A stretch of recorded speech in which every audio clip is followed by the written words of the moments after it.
Welcome to Beyond the Riverwalk, the local weekly podcast that brings San Antonio's most remarkable people, places, and events directly to you. All links discussed will be in the show notes, so sit back, relax, and join Kevin and Melissa Barron as they ask the questions that you would. Now, let's get the conversation started. Well, this evening we'll be speaking with Mr. Ben Elble. He is a camp director at CampCAMP. And Mr. Elble, thank you for joining us. Thank you for having us. We always love to talk about camp whenever we get a chance. Awesome. Can you give us some information for the person who doesn't know anything about it? What is CampCAMP? Well, camp is a magical place. It's a place for children and adults with any type of disability to come and have an opportunity to do things they may not get a chance to do anyplace else. We serve campers ages 5 to 55, primarily in the summer, but we have year-round camp programs as well that we can talk about as we go on. Where is CampCAMP located? Well, CampCAMP is located about an hour northwest of San Antonio, depending on traffic or where you're coming from, in Center Point, Texas, which is exactly the center point between Comfort and Kerrville, if your listeners are familiar with that area. Well, we've been to Comfort, so that gives us a reference point for us. I was looking through your... We're exactly 11 miles from Comfort. Oh, that's it. We were nearby. Yep. I was going through the website, and I noticed that there's something called Summer Camp and then the Respite Club. What are the differences between the two? Well, Summer Camp is our largest program. In the summers, we're going to serve about 870 plus campers, utilizing over 550 individual volunteers as their one-on-one counselors through 9 weeks of summer. Each of our weeks during the summer is split up by different general types of disabilities. So we do 2 weeks for adults in the summer, ages 21 to 55, with a variety of different special needs. We do 2 weeks for children with autism,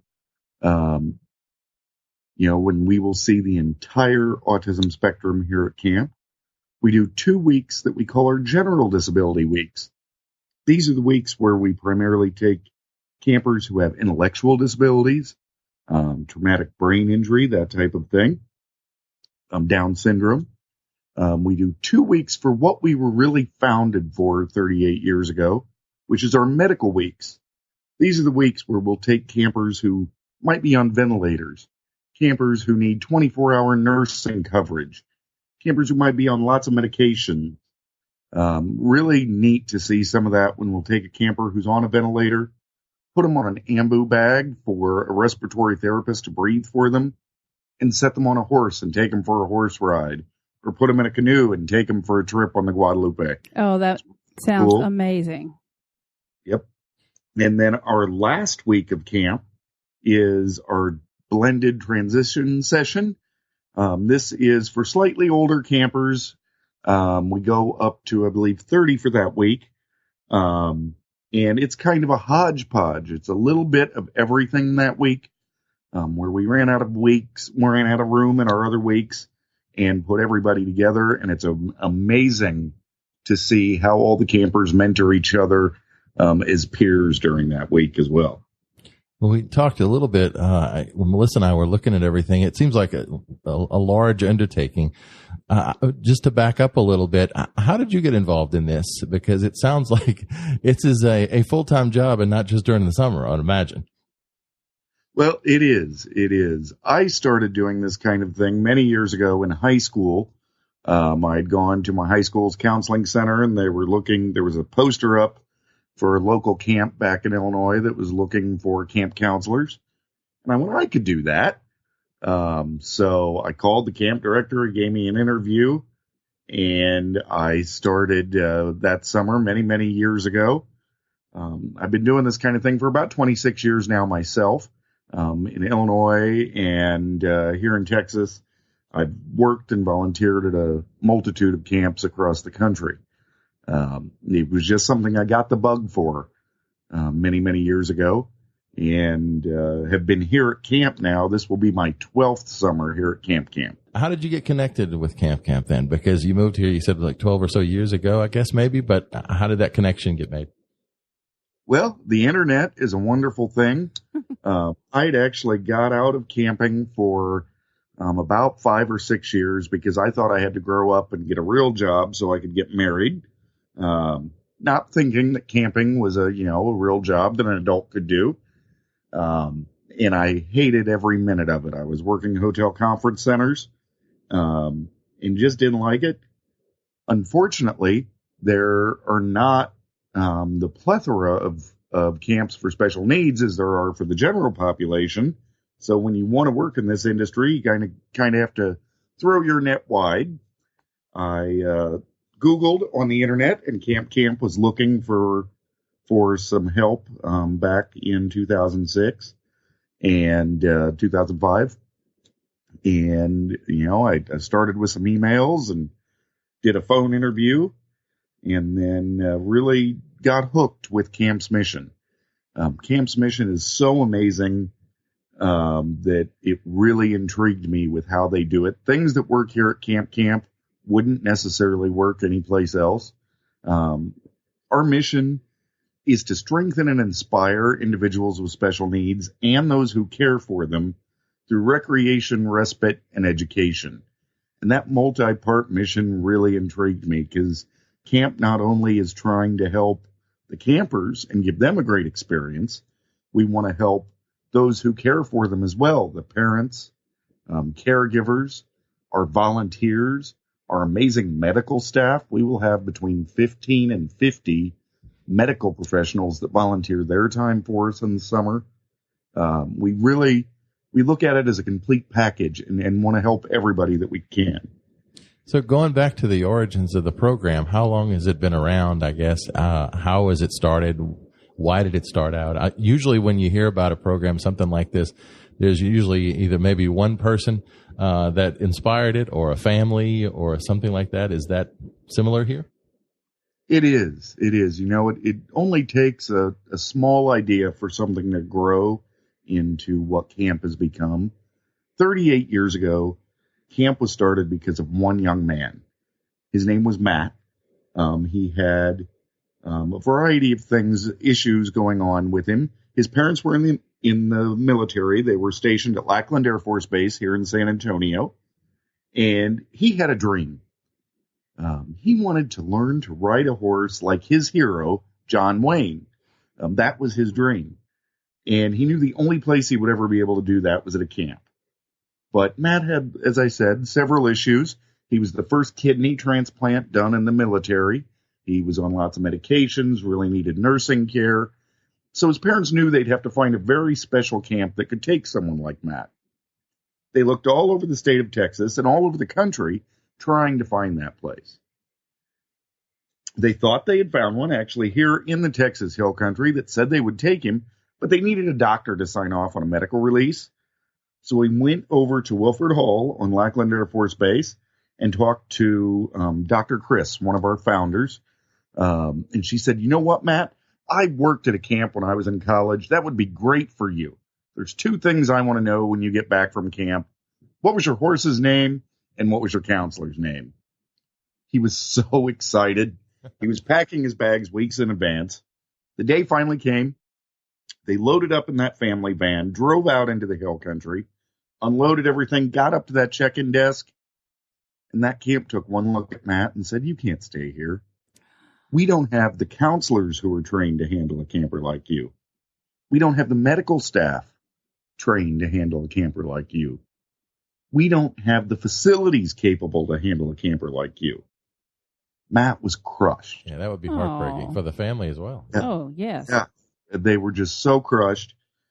They went back to see Dr. Chris a few weeks later. She didn't know he'd been sent home from camp. She burst into the exam room and said, so what was your horse's name? And he burst into tears. Oh. She decided right then and there that no one should ever be denied this opportunity. So she did something about it. She got about 30 of her doctor and nurse buddies together from the Air Force. They grabbed 30 of their patients, borrowed an Air Force bus, drove out into the hill country where she rented another camp facility, and camp held its very first weekend respite 38 years ago. It rained for 3 days straight. Oh, gosh. But for the very first time, Matt got to ride that horse, and that's what camp is all about. I was saying that was probably the best weekend that anybody could remember. Yeah. It was.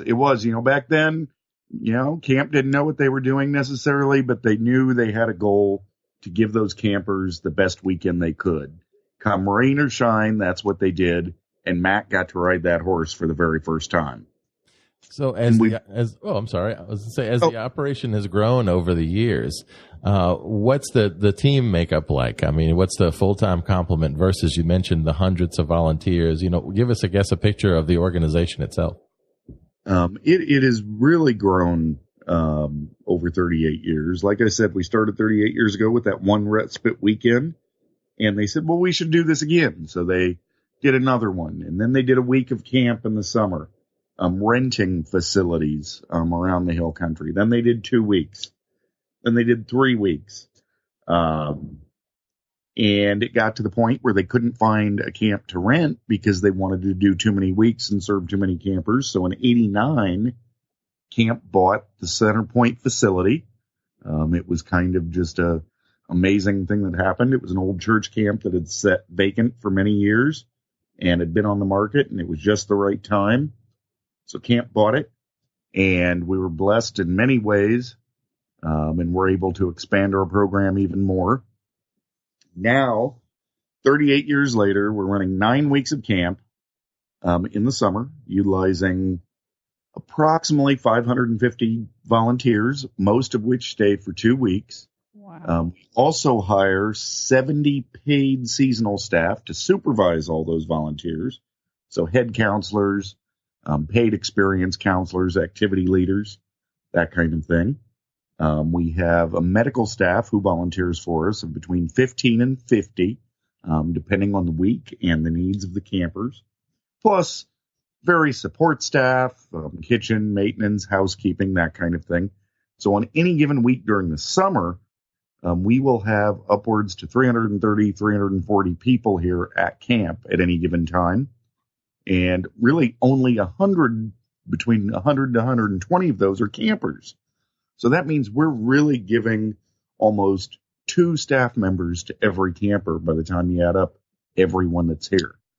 It's a pretty big operation in the summer, but to support all of that, we have a full-time staff of about 18 or 19 staff members, including myself, our executive director, our executive camping director, our development department, our administration director, all of the facets that any good group needs to have to keep everything going. We have a department that does just all of our camper applications. We process over 1,000 camper applications for the summer to fill our camps. So that's a big task in itself.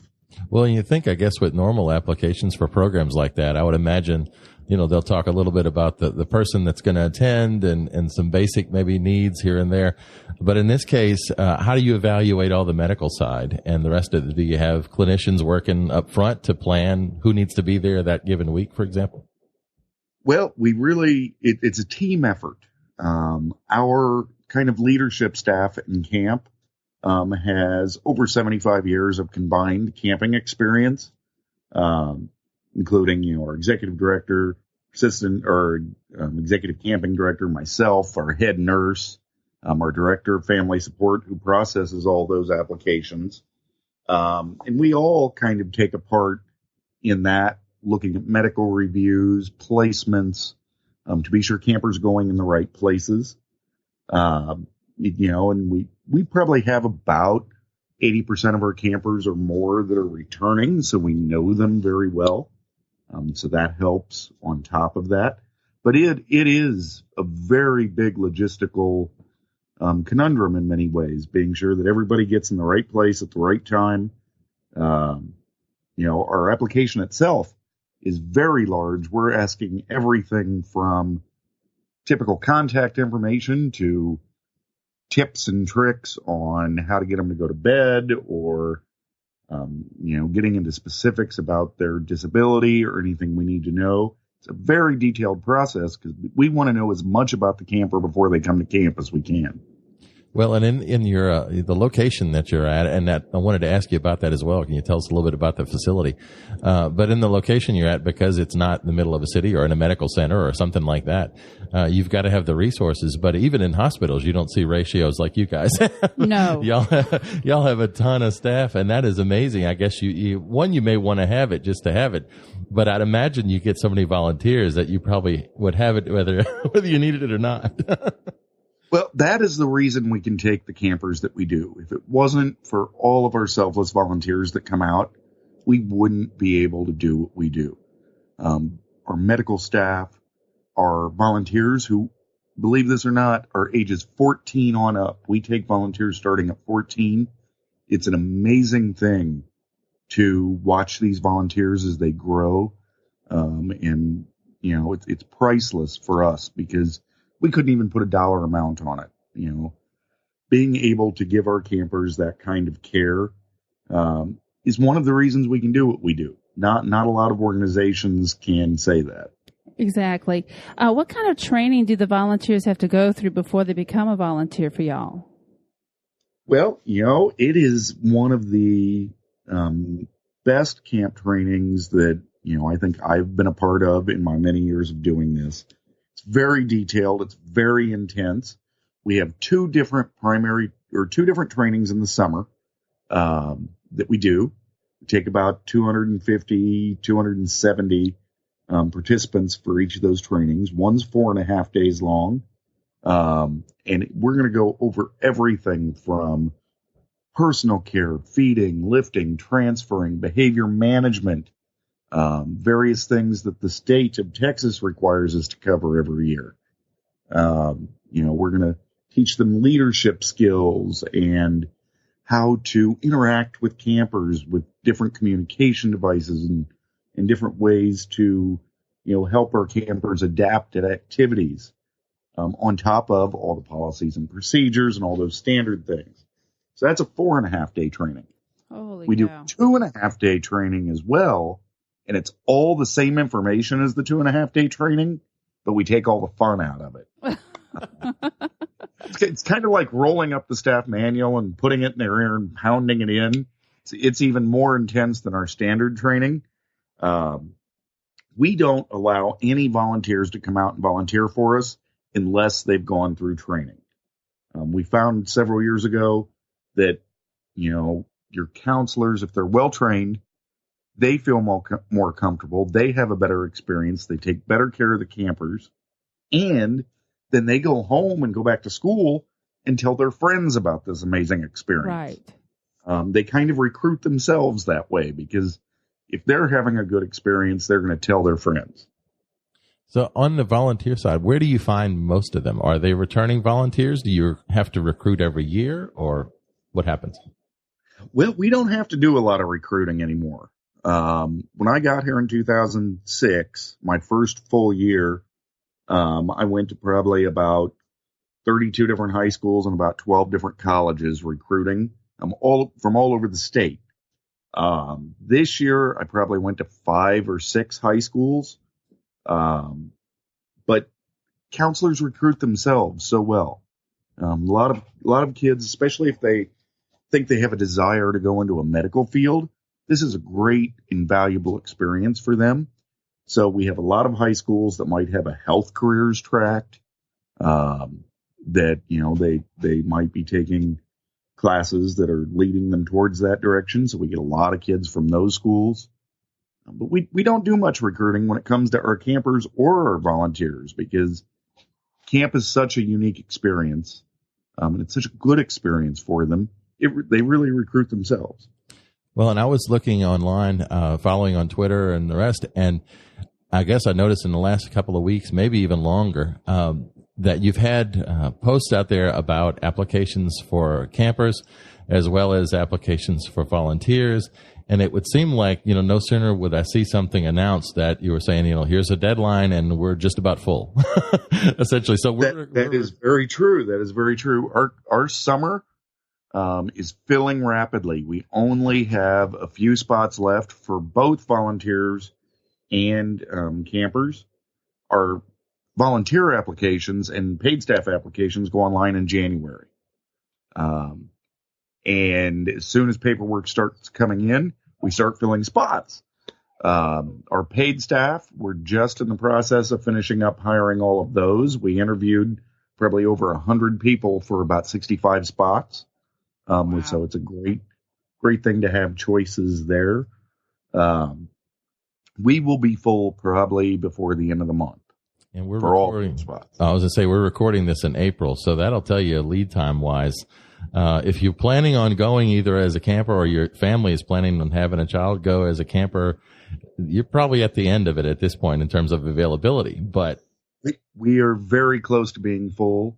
Yeah. Our camper applications go online February 1st usually, or that first week of February. And you want to get online right away and get your application done. Get all of your paperwork in because no spots are held until that's done. And then you can hopefully get a spot for the summer. But we have other programs that go throughout the year as well. So it's not just summer. Okay. So tell us about those. Are they at the facility itself? And I guess I wanted to ask you as well again, what's the facility like? What's the camp like? Well, so we run 3 primary programs during the school year. One is held out here at the camp facility here in Center Point. And this is an amazing facility for what we've done over the years. And we hope to make it even better. We have some plans in the near future to do some expansion and some remodeling to really make things even better. But since we bought it in 89, we have really remodeled or replaced most of our buildings. We say we have cabins, but as our architects like to say, our cabins really are more like lodges. They hold 12 to 14 campers and 6 to 8 staff at night for sleeping purposes. We have all the comforts of home. We have all of our cabins are air conditioned. We have indoor plumbing and showers. Of course, everything's accessible. We have a large dining hall.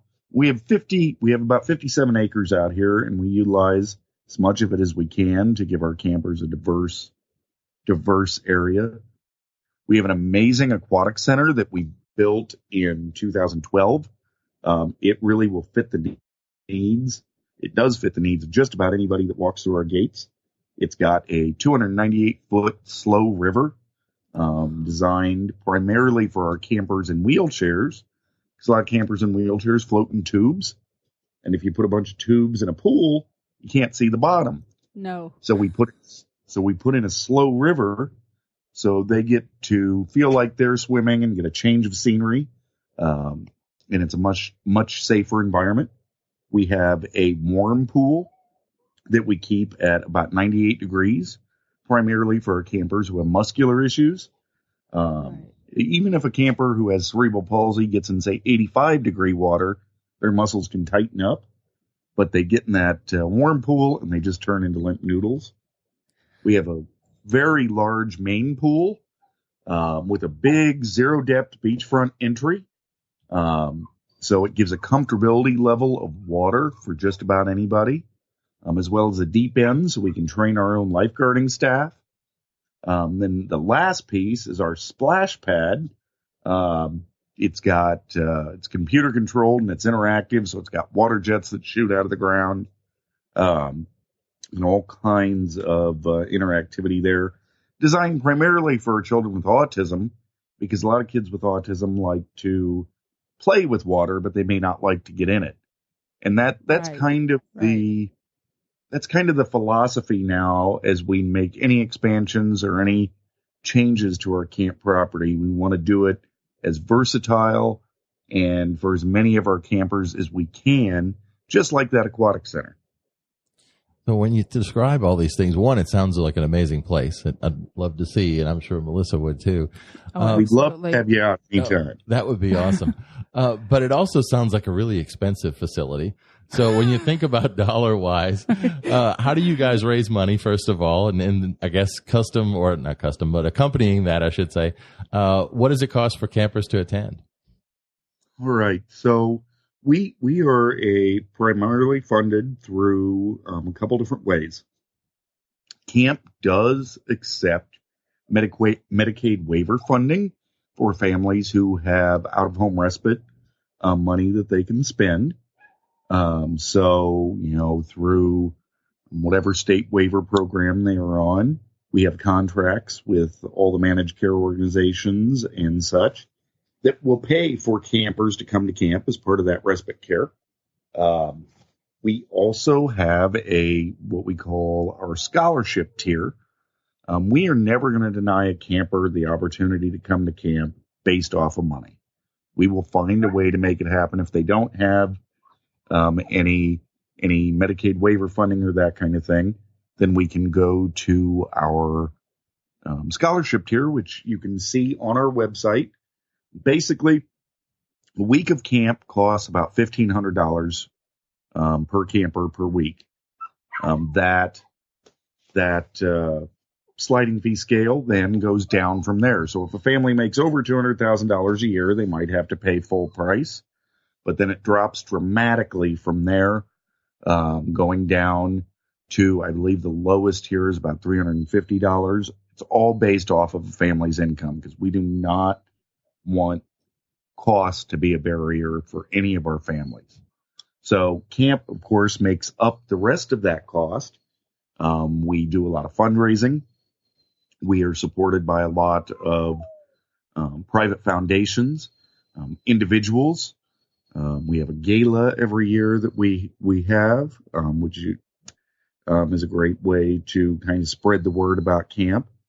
But, someday, maybe everybody can come to camp for free, but until then, we've got a lot of money to raise. Well, and it sounds like the different sources you have give people options. And it also sounds like, by doing the gala and the other things that you guys are operating a large operation, a large kind of what would normally be a business, but you're doing it, I'm assuming, as a not-for-profit. So we are. Yeah. So you've got a lot of things to do with that as well, which is, a sustainability thing, not just funding your actual operations. Do you have some of those kind of big fundamental sponsors that are out there that you go to each year, or companies maybe that are tied to you? Well, the landscape for fundraising is ever changing in San Antonio, and as a nonprofit, you have to keep all of those diverse. There are lots of different organizations that do help us on a regular basis, but we're always looking for new and different ways to raise money to spread the word, to get the word out there. Doing things like this is a great way to let people know about camp. It's great PR for us, so we appreciate you having us on. We just have to keep all those things, as varied as we can, so we can keep providing the best services we can for our campers. Well, and you talk about getting the word out. I mean, we first heard about you guys, I guess it was, we've only been in San Antonio for, I guess, going on a year and a half, a little over a year, somewhere in there. And we first heard about you guys at a Christmas kind of a craft thing, when we got to see some lights out in the hill country somewhere. And there was a bunch of craft booths, and a lady we were talking to said, "Have you ever heard of this place? Because you really would probably be interested in this."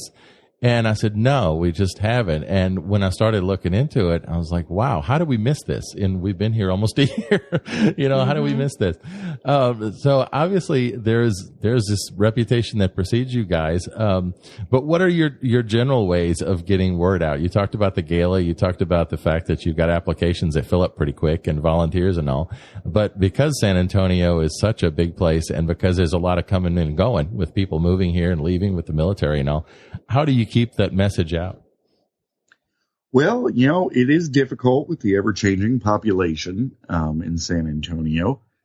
We were started by military doctors many years ago, so we do have an association with the military and the Air Force Base. So, a lot of the new people that are coming into the community are through the Air Force. We talk with a lot of the military wives clubs and that kind of thing. We have great relationships with a lot of other nonprofits in San Antonio. Any Baby Can, Morgan's Wonderland, They help us spread the word. We also, are part of the San Antonio Nonprofit Council. So that keeps us out in the community as well. We do a lot of community resource events. So at different walkathons, at the Any Baby Can walkathon, those types of things, we'll set up booths and kind of help spread the word about camp, if you will. But so much of it is done by word of mouth. Yeah. It just takes one camper to come and have a good time, and they will go back to school and tell all of their friends and families. So that is our best resource when it comes to spreading the word about camp. Is our campers and our volunteers. Let's say, and the person that talked to us never did explain how she knew, but she was an enthusiastic supporter, and she was selling pottery. Good here. Yeah. Oh, and she was selling pottery. We actually bought something from her. And it's like, we had this long conversation, and it was like she made an impression on us. So, and through that, you guys did as well. So I guess there were some other questions that we had, and I'll kind of toss it to Melissa in a second, I guess. But I'm a big fan of trying to try new things, which, hence the podcast and trying to do website stuff and all we've done over the years. What's your strategy, or do you have one in terms of social media? How do you use that? Obviously, you've done it for outreach and that kind of thing, but do you stay connected to community that way? We do. We have one person in our development office. Her primary job is to keep us on the leading curve of social media. We participate. If you haven't heard of this, the Big Give, which is a huge community-wide day of fundraising for a variety of nonprofits in San Antonio. We kind of are on the leading edge of that. And that is primarily social media driven fundraising. It's coming up on May the 4th. If you watch our Facebook and Facebook in general and Twitter and all those kinds of things, you'll see hundreds of nonprofits all raising money that day. Of course, I want to say support camp. We like to be a leader when it comes to the Big Give. And I think we'll be doing some pretty new and innovative things this year to help raise money during that. We will be doing all kinds of stunts online and different things to get the word out. So we use that a lot. We use Twitter and Instagram and all of those as well to help spread the word. A lot of our followers are camp families and volunteers. So, and they can kind of build that community, I guess, amongst themselves as well. I'm sure they do that anyway. But by connecting that way, you can stay in touch with what's happening year round. So I would definitely encourage people, if they're not connected online, to go out there and look, because it is enthusiastic kind of stuff. I mean, you see some great pictures with a whole lot of smiles. Yes. And it lifts you up when you read nothing but weird news all day long. Yes. Oh, I will admit, when I got to camp, when they did my interview many years ago, they told me they started all their volunteers at age 14. I was a little hesitant, but I will tell you, in 12 years of working at camp, I have no concerns for the hands that the world is going to be left in after seeing hundreds of volunteers come through, thousands of volunteers come through camp in the last 12 years. It's amazing what kids can do these days. Well, that is very good news. Yeah, it is. I mean, you see a lot of negative stuff out there, and that's one of the things we wanted to do with this podcast, was just kind of put out the positive stuff about San Antonio that a lot of people that live here, including us, maybe didn't realize, and to share things from a lot of different walks of life and a lot of different interests, so that hopefully people can find something that they can connect with to become more part of the community when they move here, like we did. And so far, this is our only episode number 10 of our show, but we've met amazing people every single time, every single episode. And in this one, I mean, it makes you want to go visit, and it makes you want to learn more about it and share the story with everybody else. So we're happy to be able to do that. So what were your other questions, Melissa? I was looking at the website, looking on the calendar, and there's spots for Respite Club and Teens Night Out. Could you explain those to us? Yes. So our Respite Club is our school year program. So, we are more than a camp. We do things year round. And our Respite Club kind of encompasses three primary programs during the school year. The first is our Parents' Night Out program, or P&O. Takes place once a month, usually on a Friday night, at our Lackland Air Force Base facility. We've got kind of a daycare program that we do, but it's set up at night. We'll do educational games and hands-on snacks, some quiet time, and that's for ages 6 months old to 13 years old. And it's not just for our campers who have special needs. It's for their siblings as well. This goes back to part of our mission where we want to provide that respite for families. So we'll take all of a family's kids. So mom and dad can go on a date, go to a movie, take a nap, things they may not usually get to do. And that's free of charge for anybody who is in the Respite Club. They get to do that once a month on a Friday night. Our Teen and Adult Day Adventure is the next part of our Respite Club program. That is for our campers ages 14 to 35. It's a community-based program. It's really cool. Just a couple weeks ago, we took about 20 campers to SeaWorld, and we got backstage tour and got to hang out at SeaWorld for about 5 hours. Oh, that's amazing. Yeah, it's really cool. We'll go places like SeaWorld, Fiesta, Texas, Morgan's Wonderland, those kinds of things. And those events are about 5 hours long as well. So parents can drop their kids off, go do what they need to do while their children get a great, peer atmosphere out in the community doing some community-based programming. The last part of our Respite Club is our Respite Weekend Camps. So we will basically once a month on a Saturday and Sunday run camp here at the Centerpoint facility, just like summer. We'll do all the same things we do during the summer.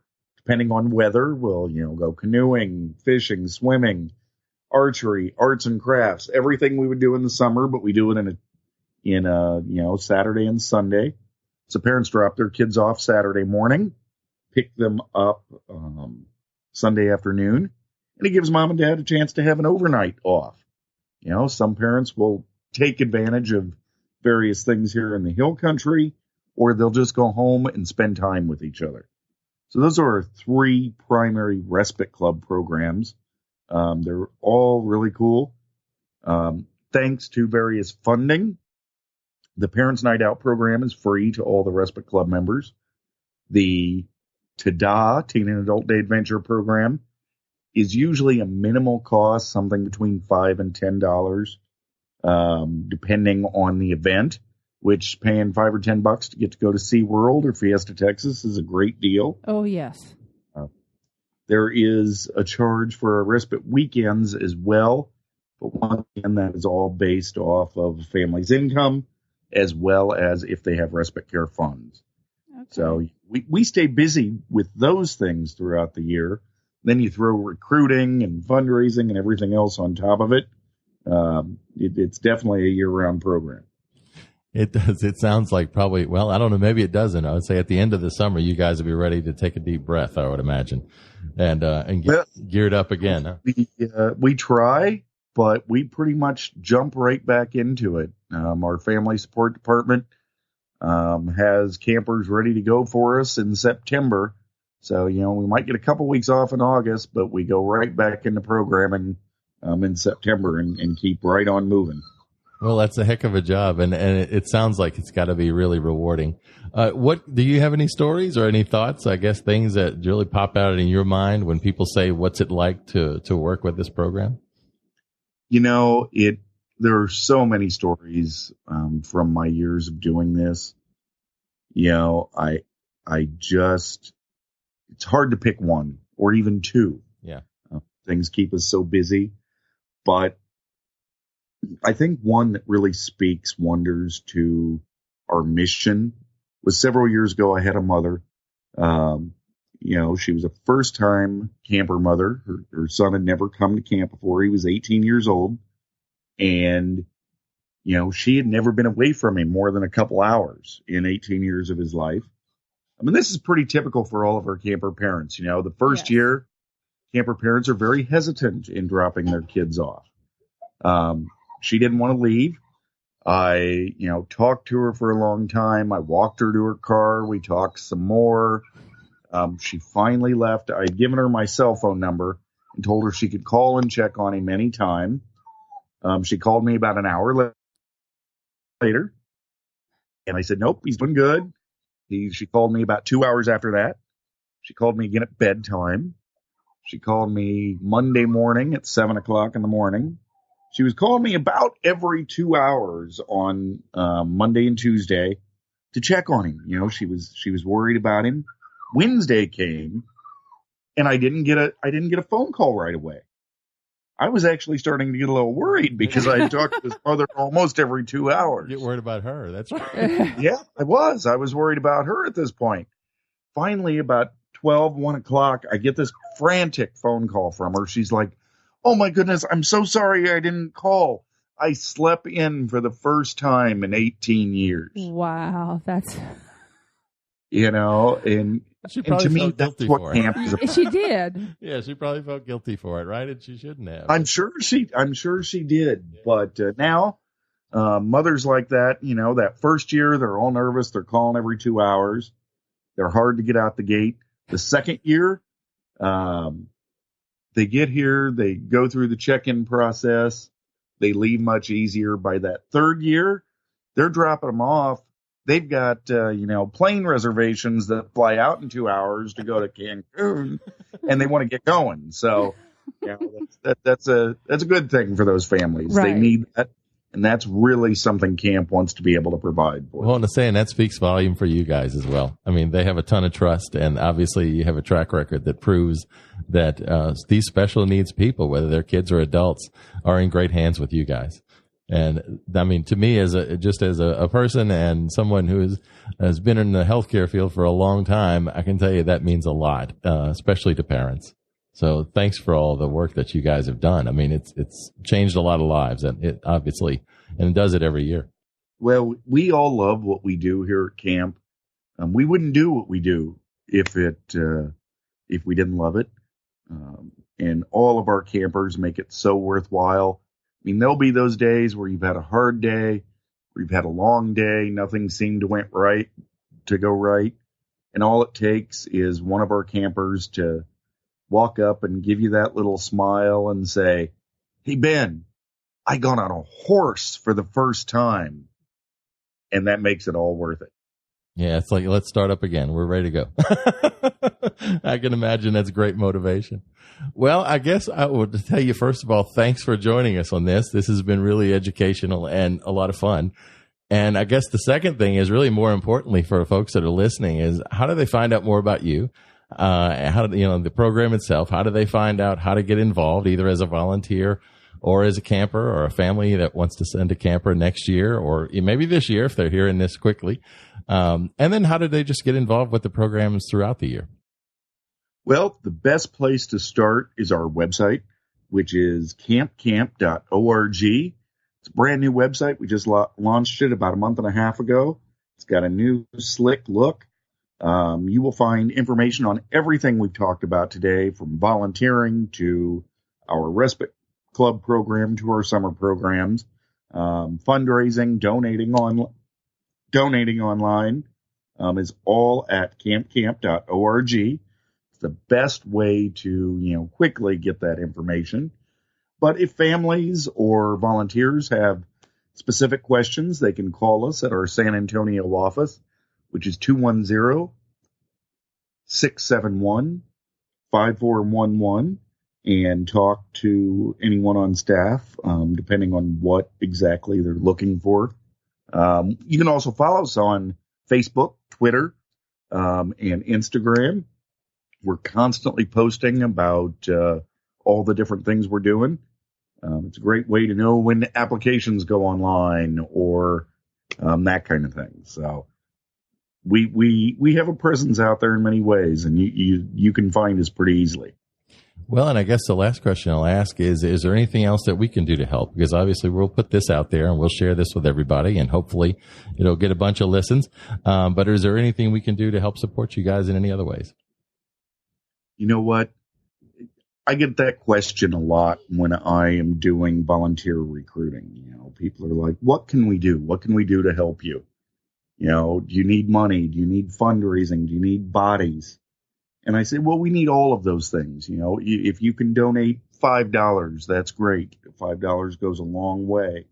That buys $5 buys two arts and crafts projects for a camper for a week of camp. So any donation is needed.